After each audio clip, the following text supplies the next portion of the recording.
This is our second video in our series around source analysis, where I've been talking about some of the key language that you need to use in terms of showing your understanding and analysis of sources. I've already talked about D2, which is the analysis of information of ideas, and the goal here is to show that you're thinking critically about the origin of information, that you're considering the value of sources and demonstrating the ability to evaluate. I've also made mention that in the research project that really comes down to these three key terms: reliability, credibility, and validity. My previous video talked about credibility, and today I'm going to be talking about validity, which is a bit more of an abstract concept to get a head around. So to begin with, validity really considers the accuracy of the information in regards to the most objective truth. It's about how logical or factually sound the information is. To give a bit of an impression of this, you might have heard an old fable.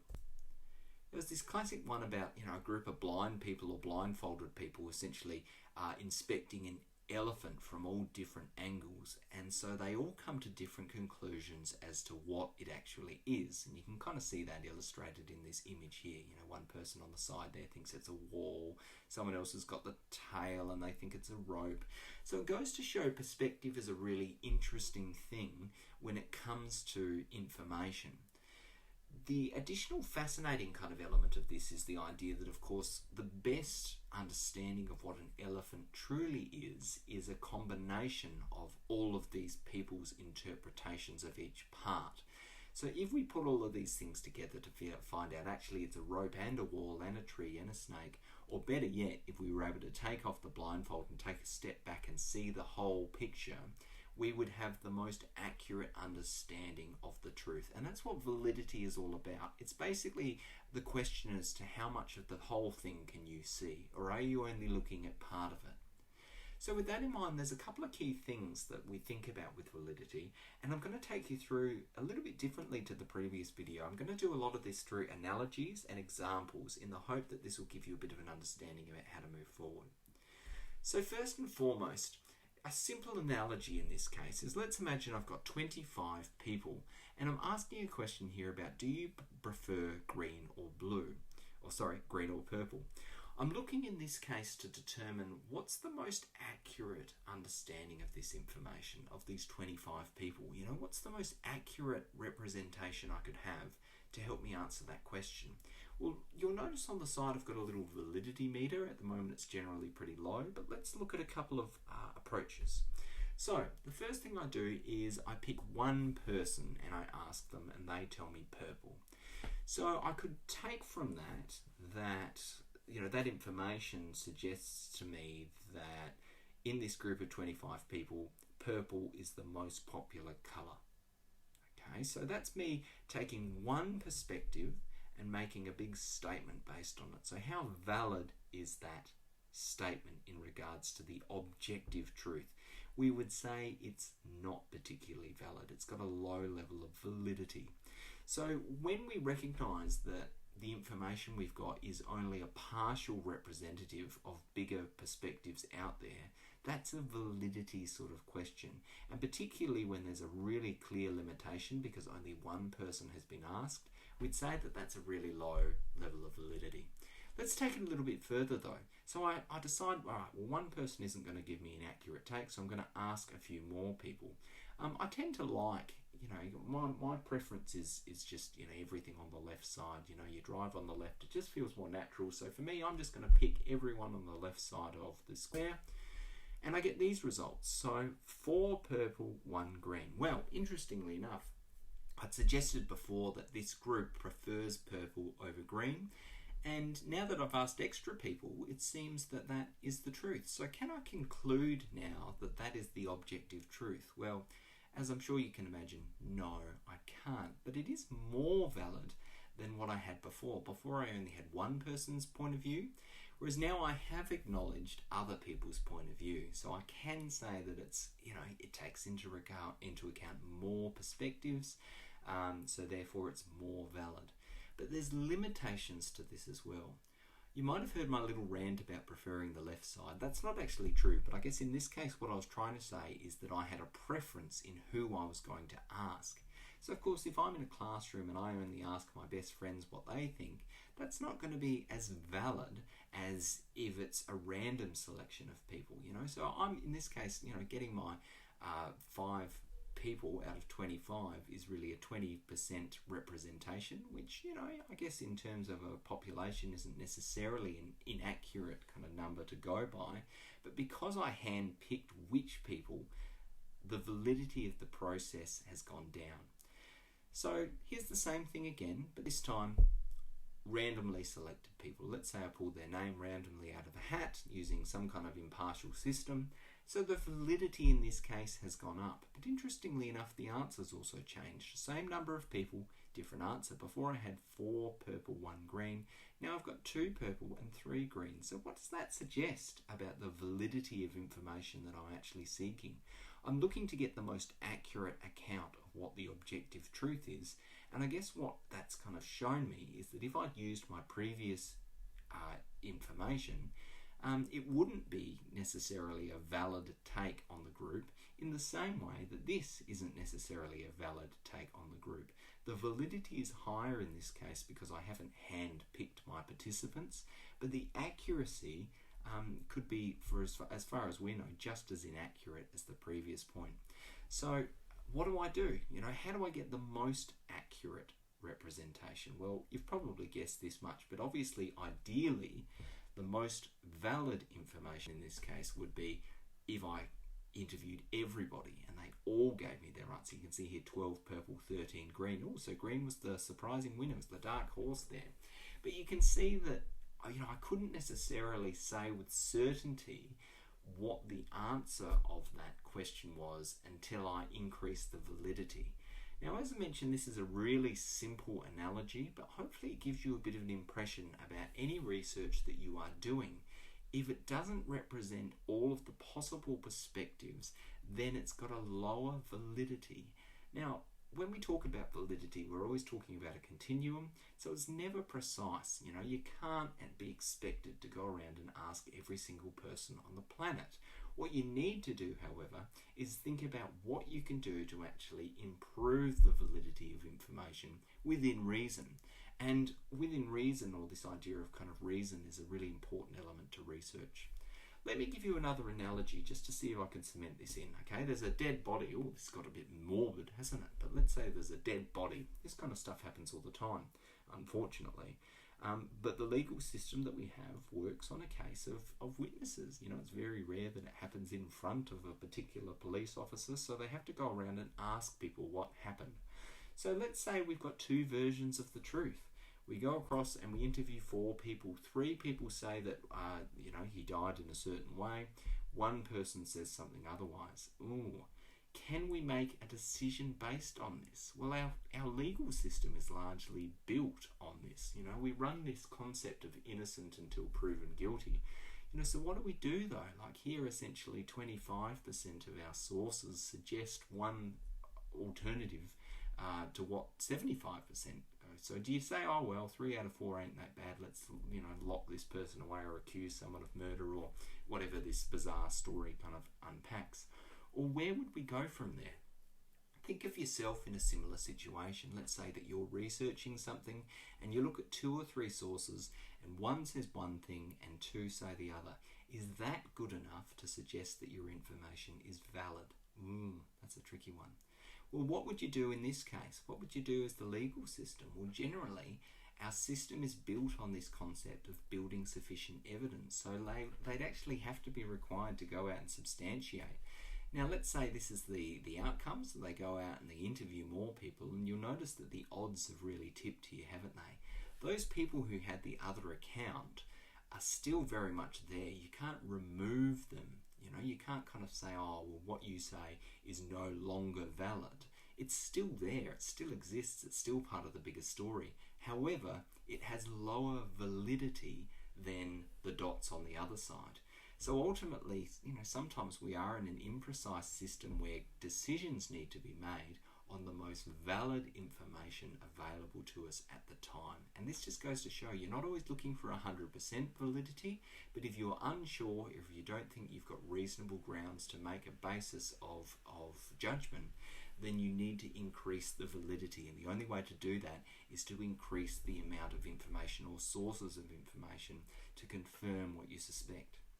Let me bring this across now just to this concept of actual sources. You've probably done source analysis. So let's have a look at this. Is the Earth flat? This is roughly based on something that a student did a couple of years ago. We've got a source here that says no and a source here that says yes. Okay, so what do I do from there? Well, again, you can probably guess. So the first two sources, if you look at the numbers here, suggested different ideas. But then every source after that, 3, 4, and 5, confirmed the answer of the first source. So therefore, logically, which has the higher validity? Okay, so what we would say in this case is source 1 has higher validity in this case because it's more aligned to what seems to be the objective opinion of a greater number of perspectives. So again, validity is just a really important element in research. And if for example, source 3 supported source 1, but source 4 supported source 2, I just have to keep on looking at sources until I established a clear line of validity, until I was able to make valid judgments as to what the answer of my question might be. But there's a little bit more to that as well. If we look at it within the nature of the source itself, have a look at this. This is a really common thing, and this is where people get a little bit confused when it comes to validity, because they try and write these huge validity comments about all of their sources, but they don't think about the fact that the first source is based on very little understanding of an issue.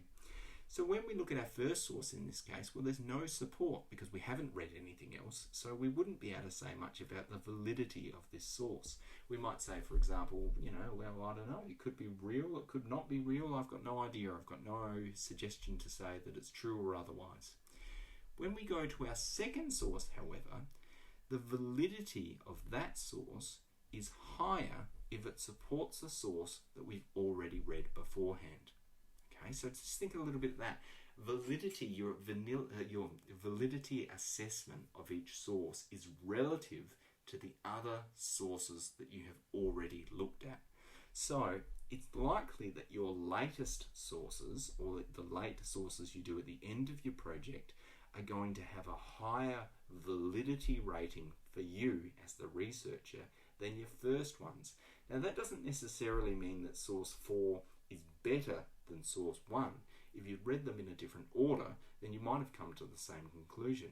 But in terms of showing your developing understanding across analysis, it just goes to show that validity is relative. It's not something that you compartmentalize and have a look at each source separately.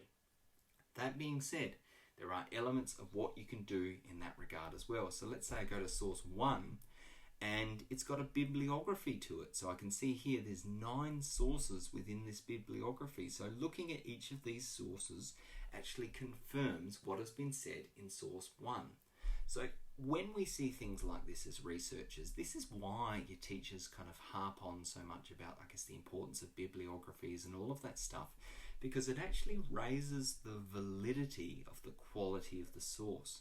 A source that has references to more sources within it, and I should say reference to accurate sources within it, has a higher sense of validity because it's representative of a broader range of perspectives. So there's a couple of elements here to unpack. The first is that you need to consider at all times you're moving towards answering a question, so you are looking for information that is valid to your answer. Now your answer is essentially the understanding that you are building at any one point in time. So if you read something that says that the Earth is flat, and then you go on and read something else that says the Earth is round, then you don't have a lot of valid information to inform your answer. However, if you then go on and read a second thing that says that the Earth is round, well, that piece has a higher level of validity to your research because it confirms something that you have already understood by that time. But there's also still doubt because you've got this other source that says that the Earth is flat. So therefore the validity of what you have in front of you is still up for question. So you have to look at additional sources. So be really mindful of that in your process and journey moving forward. The other element is when you are looking at individual sources and doing a validity assessment, think to yourself, What is this representative of? Where did this information come from? And what evidence does it have to suggest that it is in support of other perspectives and information that's out there? So that's a really important thing to be mindful of and something to check for. Generally, we would regard a high quality source, a creditable, we talked about that last time, but also valid source, to be reflective of containing a detailed reference list or bibliography to other sources. And that's how the academic world works. So just be really mindful of that. If you're making comments on these things, be really conscious of what you've learned up to that point, and also be looking specifically at the source itself. As a final point, some of the terms that we see related to validity are terms like bias. So bias is about, like, is this influenced by any one particular person or perspective? So often when we have a section where we're commenting on the bias of a source, we're actually commenting on its validity, because if it's been created with only one perspective, or it's been confined to a certain perspective and ignored another perspective group, well, that's a relationship to the validity of the information. Okay, if it's not holistically objective, then that's going to be an issue. The other thing we're conscious of is some people in source analysis use these terms confirm or conflict of information. And again, this is all about validity, because if I read something that confirms what I've previously read and I'm noting that in my source analysis work, well, then what I'm showing is the growing validity of the information that's moving towards my answer versus things that are pulling away from that validity. Synthesis is a similar word that we can use again. Some people have sections on their source analysis called accuracy, and again, accuracy is synonymous with validity. So if you're saying, oh yes, this is accurate, what you're really saying is this is valid, so really conscious of that. And just another word that's related is currency. So some people have a whole section where they look at currency. Now, currency is related to validity as well, because we recognize that perspectives are not just in the here and now, but they're also in the past, present and future.